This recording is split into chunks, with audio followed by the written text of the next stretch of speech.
Come in. Welcome. I'm E.G. Marshall. I've never shared a rather common phobia, the fear of planes. It comes in all forms. Some worry about takeoff, others sweat out the landing. And, of course, in the last few years, the rash of one of the world's most heinous crimes has been the skyjack. I shut my eyes to them all. I prefer to react to that unbelievable moment when tons of steel are magically airborne, when the peace of in-flight transports you to another world, and the wonder of landing 3,000 miles away, if you fly against the clock, brings you to your destination almost before you took off.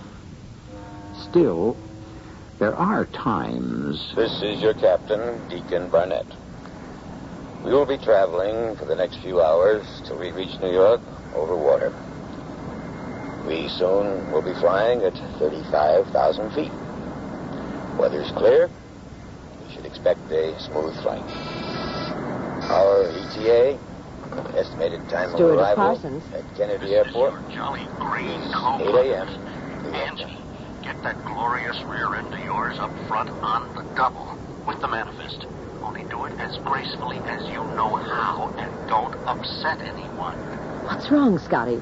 What do you mean, green Angie, co-pilot? baby, don't ask questions. Just make like this is the Army. Don't ask questions. Move.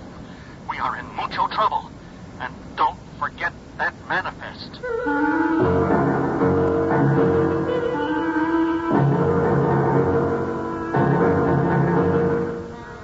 Our mystery drama, Deadly Dilemma, was written especially for the Mystery Theater by Ian Martin and stars William Prince and Patricia Elliott.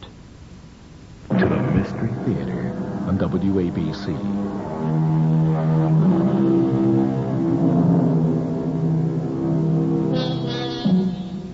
Mucho trouble.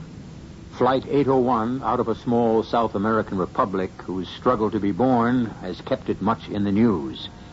Flight 801 headed for New York. A long, long flight. Already 2 hours underway. What kind of trouble? Mechanical or man-made? Certainly there are no signs of it as Angie Parsons, head stewardess, threads her way down the corridor of the half-filled plane. Perdone, senor. Por nada. But speak English to me. I just wanted to get past you, senor. Is there something you wanted? A drink. Upstairs in the lounge. But now you are here. Won't you join me? We can't drink on duty. Oh, do you want me to stow your briefcase for you? No. Muy importante. It stays with me. Oh, then excuse me. I have to get up front. Yo estoy acongojada. Hasta luego, preciosa. Hasta la vista, senor. Oh, excuse me, sir, but if you want to light a cigarette... Oh! I'm sorry. Did I burn you? Well, yes. No, it's all right. But you can't light up here, sir. You're not in the smoking section. There's the lounge. Or we could move you back. No, I'm sorry. It doesn't matter. I lit it without thinking. I'll put it out. I'm sorry I burned you. Hostess. Yes, sir? Here, this is in no smoking section. Someone lit a cigarette. It's all right, sir. He's put it out. Muchas gracias, señorita.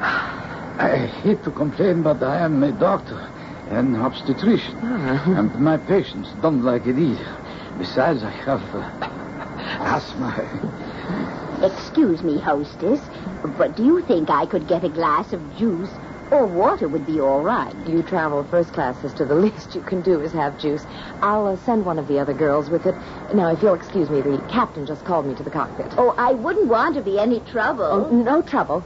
I'll take care of it right away. Miss Parsons just brought in the manifest now. That's right. I'll run a check on it with you right away. I'll get back. 801 out. Angie, what took you so long? You said to make it casual and not to alarm anyone. Well, what gives, anyway? Take the ship, Scotty. I'll brief Angie. Right, Skipper. Let me have the manifest. Here you are. We got a problem, Angie. Nice king-size headache. I don't want to hand any part of it to you, but I gotta. Do you know any other passengers aboard this ship? Well, a couple of people I recognize, regulars, guys I've met on other flights, salesmen, you know. Good. We'll check them off in a minute. First, let's concentrate on a Senor Ramirez and group. First class, last-minute boarders. You got them? Yes, sir. Like 4. I guess all seem to know each other. Seated A, 1, 2, 3, and 4. Ramirez, Perez, Ramos, and Marcos. Check. That's like Smith, Brown, Jones, and Martin. Ramirez is Senor Simeon Aguilar, the new presidente of the troubled republic we took off from 2 hours ago. The rest of the guys are his security guards. But why would the president of a country travel on a commercial airline? Angie, honey, they've got internal problems in that little country. Even the leading seltzer couldn't settle down. He's not our main problem. Yes? I just got a security flash from control that we may be carrying some political nut, a mad bomber, an assassin, a guy who could be ready not only to blow himself and El Presidente Aguilar to kingdom come, but the rest of us with him. I'm not quite ready for that. Me neither. Angie and I are just about ready to announce it. Oh, well, hell. Who has engagements anymore? We're gonna... You got all my sympathy. Just fly the crate and let me concentrate. We've got to check through that manifest and narrow this down. But why don't we just kick out a couple of engines and pretend we have to make an emergency landing? Scotty, we're dealing with a nut. Anything out of line could trigger him. And we don't know that there's anyone like this aboard. It's only a tip. How about having one of El Presidente's guards make a tour of the plane and see if he recognizes anyone Forget who it. If he did know the guy would know him. And that would start the fireworks. Besides, if the other side really sent out a martyr like this, he's either someone they wouldn't know or in disguise. Look, let's take this step by step. Sure, Deke. Now, let's start with the manifest list. You have it right here. Now, this never came up for me before. But can you tell from it when each passenger booked passage? No, you'd have to get that from the ground. They'd know. Sure, it's all computerized. Hold it a minute. Control, this is Captain Deacon Barnett, Flight 801. Request urgent info, priority 1. That's right, urgent. I received first channel, all bookings made on our manifest list prior to... Hold it. Angie, what's Ramirez's first name and his crew? Jaime Ramirez. Jaime Ramirez. Hernando Perez. Hernando Perez. Arturo Martinez and Irving Marcos. Arturo Martinez and Irving Marcos. Check me back soonest. Now, while we're waiting, let's check off your regulars. Or anyone else you think you can clear. This may be all a big nothing, but if it isn't, we better pinpoint this guy. Or that's what we're all going to end up.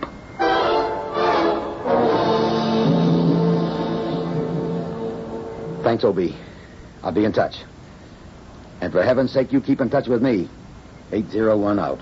Well, what's the story? Well, between booking dates, Angie's eliminations, and a couple of million-mile oldies, it pretty well narrows itself down. How many? 7 plus 3. Well, what's that mean? Well, first off, the president and his 3 bodyguards. We know they're armed. Wish I'd insisted they'd check them with me. Well, can't we count them out? I mean, aren't they his boys? I'll take the chance we can. So, that leaves... Sister Teresa of the San Andreas Mission, returning after 3 years in the field. Her sponsor, Monsignor Carey of the Ohio Diocese. She seems clean enough. If she is the sister herself. She has a big carpetbag, old-fashioned, with her. Well, that's a bit suspicious. Well, not if you saw the sister. They go together. She must be 70 if she's a day. What about this doctor? Dr. Alcanis? I don't know anything about him, except that he doesn't like smokers. Either because he's an obstetrician or because he has asthma. Oh, come on. There must be some lead. I don't know. Mr. and Mrs. Jacobowitz. They went to visit their son, who's with the Peace Corps. Jim Hart. He's a mousy little schmo who's the son of the Hart banking family. Some kind of archaeologist or paleontologist or something. So what about this Senor Ramos? I don't know anything about him, except he is like the doctor and the nun. How's that? Wherever they go, they hang on to the bags they have with them. Doctor's bag, briefcase, carpet bag.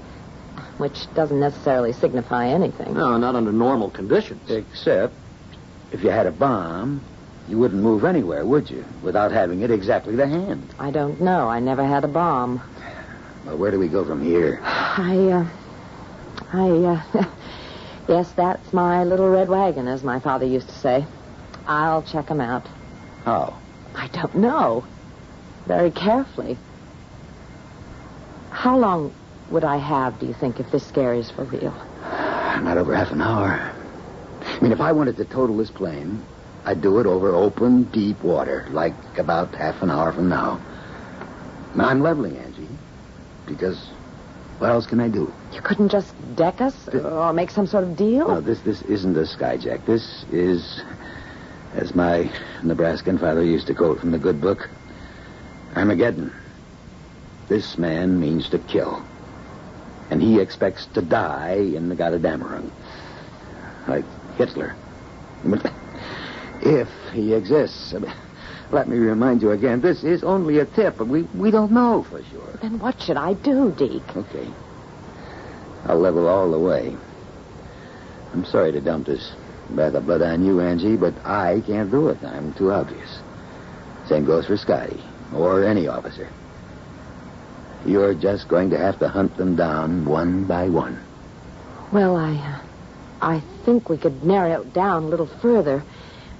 With the two guys in the Million Mile Club, I've seen them on almost every tour I've flown. The Jacobowitzes, they're sound asleep under the same blanket and holding hands. She doesn't even have a handbag. I put it up in the locker. Okay, they're off the list as of now. The Hart kid. He's an heir to millions and a mouse. He's so nervous flying over water he can't even light a match properly. Damn little fool burned my hand. Hey, let's see. Oh, it's nothing, Scotty. No, Deacon, unless one of the president's personal guard is a fifth columnist, it has to be one of three. The doctor, Senor Ramos, or Sister Teresa. If it's anyone. That's the damn part of the whole thing. If I was sure this was more than a tip, if it was a fact, I could ditch this plane so fast nobody outside of this control room could handle a shock. Then when I pulled out, we could be ready to grab the guy while his brains are still scrambled. But that's almost as dangerous as a bomb itself. Busted eardrums, heart conditions. Now, you know that isn't the answer. Angie, honey? Yes, Scotty? You can handle it. Now, check out those three. And if they're clean and nothing more comes up from ground control, we can all treat it as a false alarm. Right, Chief? Way I figure. But don't take too much time, Angie. As soon as we're over deep water would be the time for anyone who wanted to do away with the president for sure. Like I said, you got about 30 minutes. I think I'll start with the doctor. This burn gives me an excuse to get him to open his bag. Happy hunting. Just take care, babe. You're kind of important to me. It works both ways, Scotty. But everyone on this plane is important to someone. We don't want to let anyone down. Play it cool? Well, you know how it is.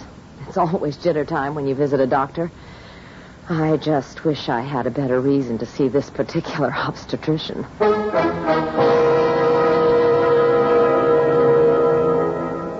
Now I join the rest of you as terror begins. And even if ground control is only passing on an unfounded, as yet, threat of disaster, I would be as conscious as Dick that there is on board the president of a country racked by revolution, where feelings of repression run so high that even ordinary people are no longer rational. I'll be back shortly with Act 2. Returns on WABC.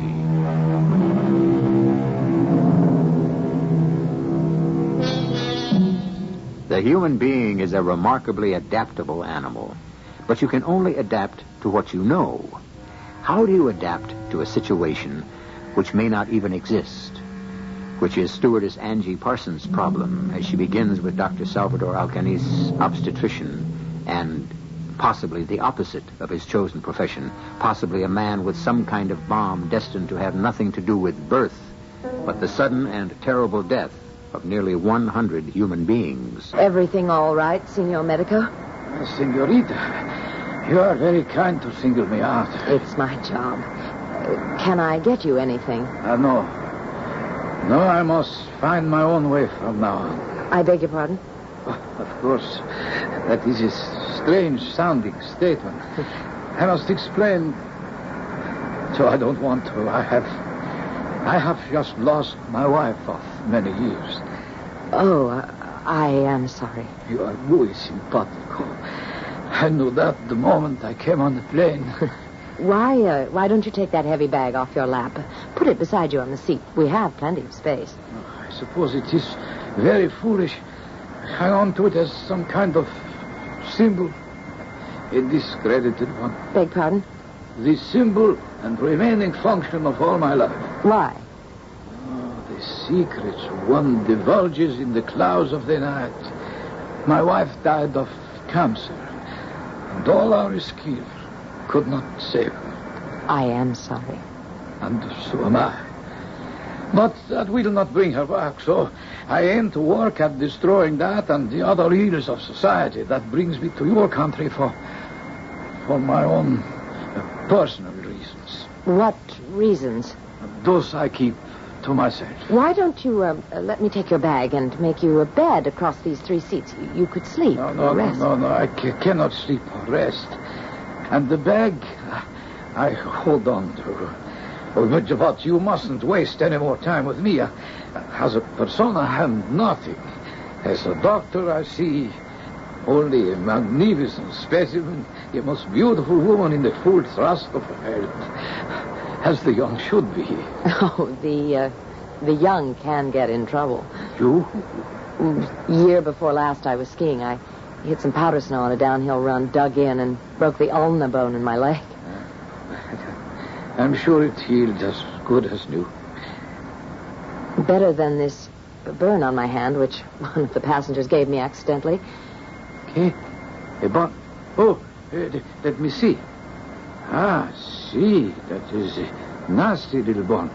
Let me see if I can help. I'll find you something here, a little analgesic, a healing balm. So, maybe no blister, and at least nothing to hurt. Oh, it's very kind of you, Doctor, but I'm not worth the trouble. Here the individual is. Now, let me see. Yeah? So, there we are. Oh, thank you. Strange thing, this world, is it not? The only thing that is really important is the individual. For the rest, it could disappear in a cloud of smoke for me at the soonest moment. Ah, Senor Ramos, did you have your drink? Yes, I did. In fact, I was, how you say in Americano, I had 2 doubles. Doubles? In so short a time? Well, I am one big bad boy, no? That's up to your conscience. I see. But better a short life than a merry one, no? No. Why not a long life and the same? Muy simpático. And there is no one sitting here. Why don't you join me? Don't you want to get some sleep? Sleep I can get any time. What you say, company of a beautiful woman is at best a lucky accident. Almost everyone is asleep. Cannot I plead? Is that a good word? That you join me. I brought some brandy and a glass down with me. We could share it. Well, it's against rules still. Why don't you give me your briefcase and I'll put it on the seat behind you so that you can move over and I'll join you. No problem. I move to the window seat to make room. But your briefcase was... Por nada, I keep it with me. Is it so precious? What's in it? The crown jewels? What it contains is my business, señorita. What would a pretty mariposa like you care about business affairs, eh? Let's drink to what should be only between a man and a woman. Love, aventura amorosa de la corazón. Oh, you'd better use both hands to pour your brandy, senor. We might hit an air pocket. Oh, I'll take my chance. Did not you when you sat down here with me? I just wanted to be sure you were all right. Oh, You mean you think I drink too much, huh? Hey, I'm celebrating, my dear. Celebrating a new era. Death, in a sense, but a new birth. What do you mean? All in this such a the right word? Yes, or briefcase. See, briefcase. In this day, excuse me. It is the end of a long, hard struggle. But I have brandy. It is good for sleeping, for stopping the mind from racing, for finding a little peace. Well, I am so suddenly cansado. Muy cansado. Senor Ramos? Senor? Out like a light. Let's see if I can... Oh, there. That's it. Senor? Hasta la vista, amigo. I hope this thing doesn't have to be carried at just the right angle. Oh, hostess. Yes, sister? I was wondering about my orange juice or whatever you have. I'm so sorry, Sister... Teresa, isn't it? Sister Teresa. I just have to take this to the captain, and then I'll bring it to you. No hurry. We are taught to be very patient, you know. Well, what's the word, Angie? Oh, not the doctor, I don't think. He opened his bag without any hesitation, and all that seemed to be in there was, stethoscope, blood pressure thing, bottles. Any one of which could be nitroglycerin. Half a pint at this altitude would blow us to shreds. What have you got in your hands? I took this briefcase from Senor Ramos. I suppose I ought to be insulted. In the midst of making a pass at me, he fell asleep. That doesn't sound like any mad bomber. Just the same, I'd like to get this out of my hands. He says it contains the secrets of a new tomorrow. Any sound from it? Here, let me listen. It's quiet as a grave. Oh, that's a great simile. Don't open it. Take it in the galley, Scotty. Put it in the sink. Fill it with water. Make sure it's well soaked before you open it. Okay, Skipper. Will do. Any more word from ground control? Not really, Angie, except they don't think it's a hoax. They don't report the source. The information seems reliable. How about the nun? You checked her out yet? No, she's the last. Because it's so ridiculous. A little round, wrinkled butterball who could have been everybody's mother. Your little round butterball may turn out to be a Peter Lorre in disguise. Getting over a wide open sea, and I'm getting the jitters. Better take care of it now. I have a good excuse. She asked for some orange juice. Wish we could slip a Mickey in it, just in case. Oh, just one thing about the doctor, Deke. What? I tried throwing him a little curve just to see if he checked out. What do you mean, the curve? Well, it was when he noticed the burn on my hand and wanted to fix it. It's nothing, of course, but it was a great excuse to get him to open his bag. Well, we've been over that. Except for one thing. After I got him engaged in conversation, I told him about something that once happened to me. So? Well, I once had dreams of being a U.S. ski champion. I was way in over my head, and one year on a giant slalom, I blew it but good and was lucky to come out with nothing more than a fractured tibia. I said to the medico that what I broke was the ulna bone in my leg. And he didn't react? Well, he was busy at the moment, and besides, we do have different language roots. Not in Latin. I don't like it, Angie. We've got to cover that, just in case. Okay, not your worry. What the hell, we're on automatic. I'll send the flight lieutenant back to ride herd on the doctor. Till we get, God's be willing, some more definite news. Groundside.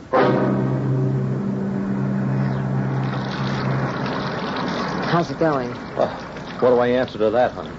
I'm a grown man doing a ridiculous and possibly destructive thing because a voice on the pipe threw the fear of God in us. A plain old briefcase, and I'm soaking it in the sink. If the plain old briefcase contains a bomb... Supposing it doesn't contain a bomb, are our faces red? How's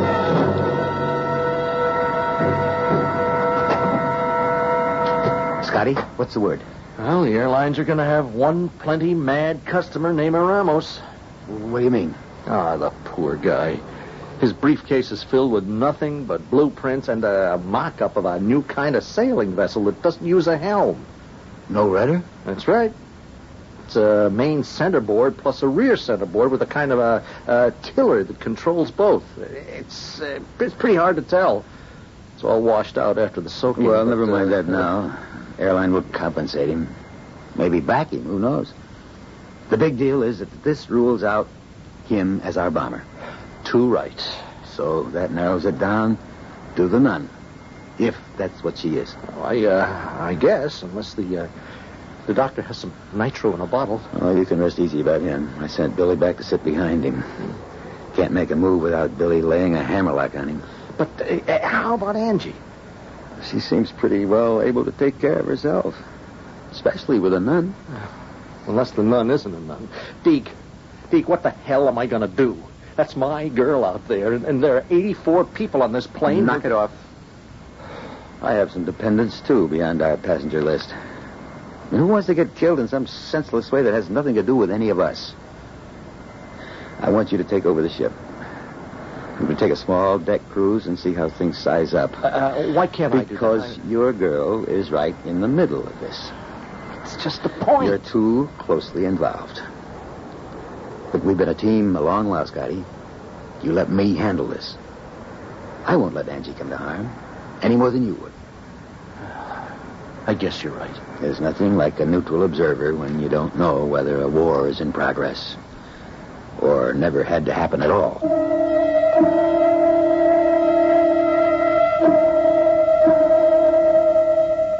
Captain Barnett is right, of course. This may still be a normal flight. Upset only because it has left a country boiling with unrest. Still, the political implications are threatening. There is on board the plane a man who, from the moment he acceded to power, had to be marked for possible death. The terrible thing is that the projected manner of his death is such that if El Presidente is to be assassinated, so will everyone else on Flight 801. I'll return shortly with Act 3. Turn to the Mystery Theater on WABC.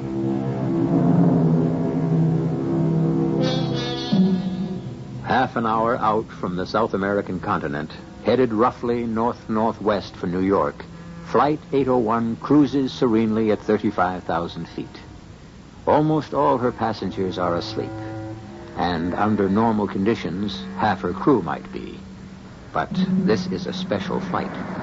Flight control has alerted them from the ground that there may be a maniac who, for political reasons, is ready to blow the great 747 out of the air. So nice of you to bring me my orange juice. My mouth was really quite dry. I don't blame you, Sister Teresa. It's a long, tiring flight. Do you mind if I sit with you for a moment? Not at all. I'll take your bag and put Don't it... touch it. I'll hold it here in my lap. It'll be perfectly safe. It's safe where it is, and it isn't all that heavy. Please sit down. You look so uncomfortable. Can't I? No, I want it this way. You must have something very important in there. I do. Really? Church relics? Not exactly. Why would you ask that?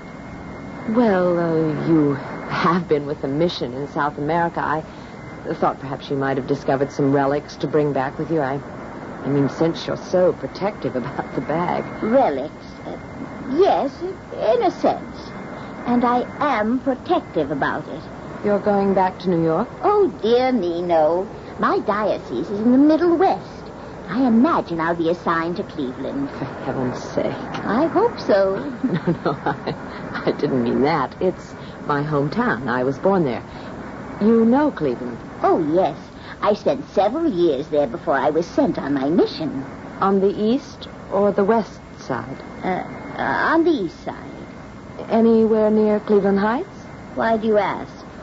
Oh, well, that's just where I was born. On the corner of Huff and Euclid Avenues. I think I remember there was a big convent. Oh, I come from a very small order. We don't live in a convent. Just one of those big old houses, you know. Near the Playhouse? Beg pardon? I said, is it near the Cleveland Playhouse? Not far from there. Do you have the time, my dear? Why, yes, it's 1:45. It gives me 15 minutes. 15 minutes? Why, yes, to tell my beads, you know. To say a little prayer for all of us. You're quite sure you don't want me to take that bag for you? Very sure. I've never really seen one quite like it. It was my father's. Really quite roomy. It was just the right size. They were called carpet bags, you know, because they were made out of carpet. Why, you're right. Don't touch it, please. I'm sorry. I was just interested. Is it lined inside or just the back of the carpet? I'd love to have a look. No. There's nothing to look at, really. Nothing you'd want to see. Well, I'm really quite interested. Well, I'm sorry, but it would embarrass me to open it. What time is it now, please? It's about 12 minutes to.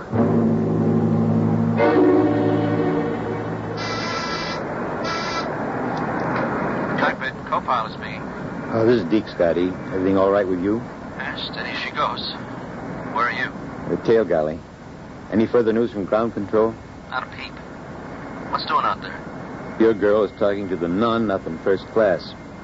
I'm going to stroll by on my way back and check things out. Yeah. And for Pete's sake, don't leave her alone with me. Hold it. Flight 801. Co-pilot Scott speaking. What? That's for dead sure? Good Lord. Look, I think we got her. Keep your fingers crossed we're in time or you're going to be out one plane, crew and passengers. Deke, that was control. The tip is confirmed. There is someone aboard with enough nitro to blow us to kingdom come. Maybe it's the doctor after all. No, it's a woman. It's got to be that nun. And Angie's with her. Deke, you've got You fly the plane, Scotty. I'll handle this.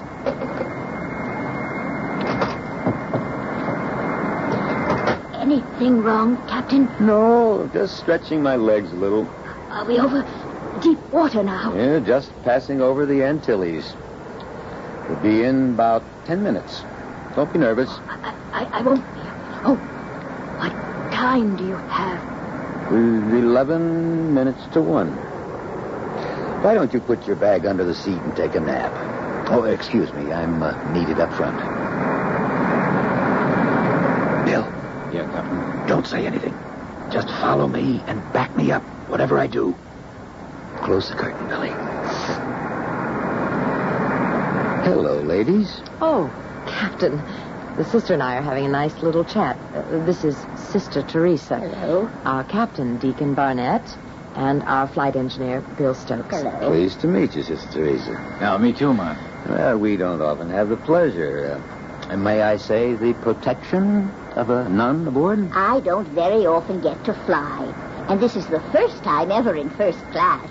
I've never been so far up front. Well, how would you like to go all the way? I beg pardon.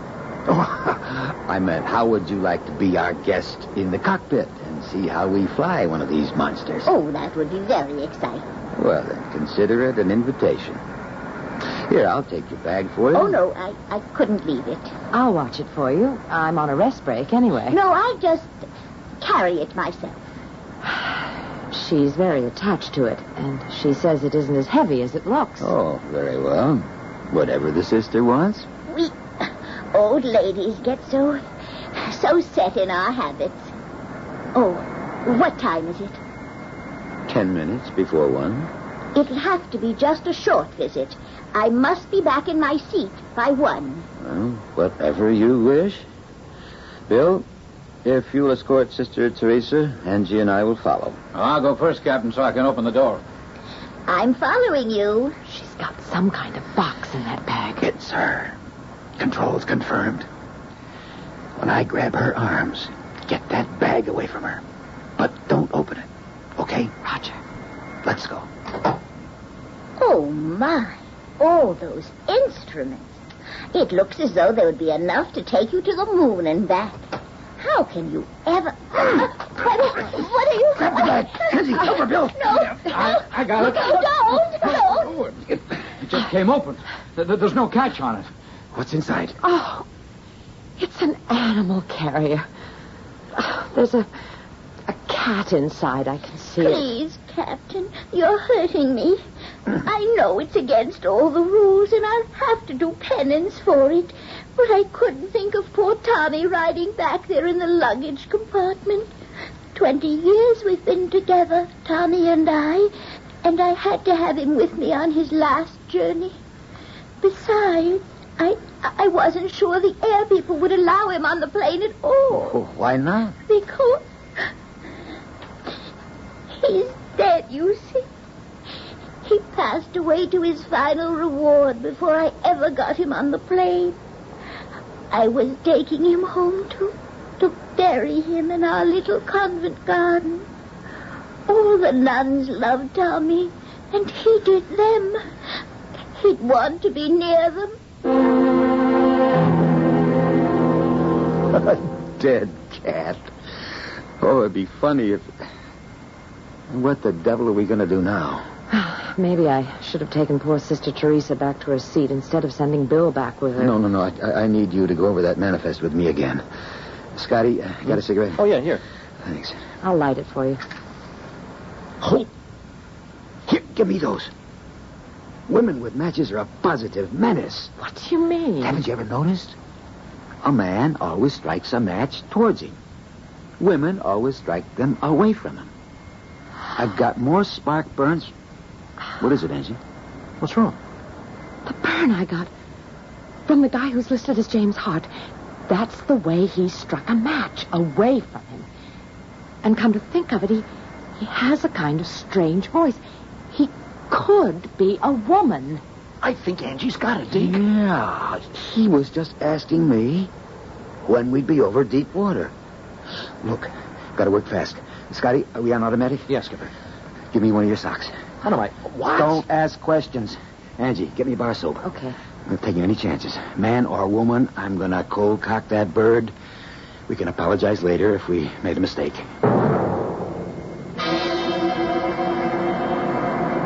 Okay, Angie. Above and beyond the call of duty. I'd have brought Bill, but I'm afraid 2 uniforms might alarm him. It's okay. After all, Hold it. Everything all right, Sister Teresa? Oh, yes, except what are you going to do about... Oh, now, don't you worry about that. Angie and me'll take care of you. I know you will. I'd say you have all my faith, except that I owe that to someone else. But I do trust you. thank you, sister. Let's go. You go first. Stop at that seat before his and find some excuse to be busy. Once I'm past him, pow. And you grab that bag. Yes, sir, Deke. I've got you. Here goes. Oh, you don't have a pillow. I'm sorry. Let me help you get a little more comfortable. If you'll just sit forward a moment, I can... Is it 1 o'clock yet, hostess? I've got to know if it's... Grab the bag, Angie. Grab it fast. I got it.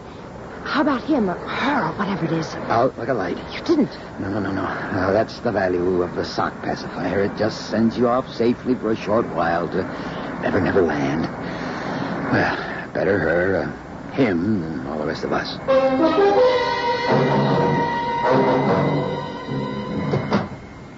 You get rid of it? Yep. Enough nitro to blow up the Elizabeth, too, let alone us. Who is she?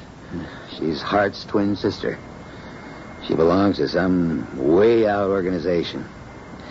Got her locked back there in one of the galleys screaming about fascists and the CIA and... Well, she was ready to die to stop exploitation and colonial Nazis. Oh, the kid is crazy. She'd actually have killed nearly 100 people to get rid of El Presidente, who happens to be a middle-of-the-roader. The best thing that's happened to his country in the last 100 years. Scotty, give me a cigarette. This one I'll light myself. Honey. Honey, are you all right? Yes, sure. Did you see the way Deke struck that match? Away from him. I did? Well, how do you like that? No, I was so sure. Well, piece of luck for all of us you were. I don't know. It's 1:00. Well, what's that got to do with anything? Sister Teresa is telling her rosary. She said she'd be praying for all of us. I think it was a lot more than just luck.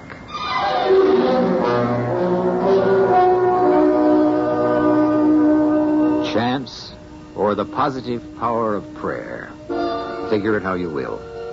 The important thing is that Flight 801 is safe, and all its passengers and crew, and poor old Tommy, is headed safely for his last resting place.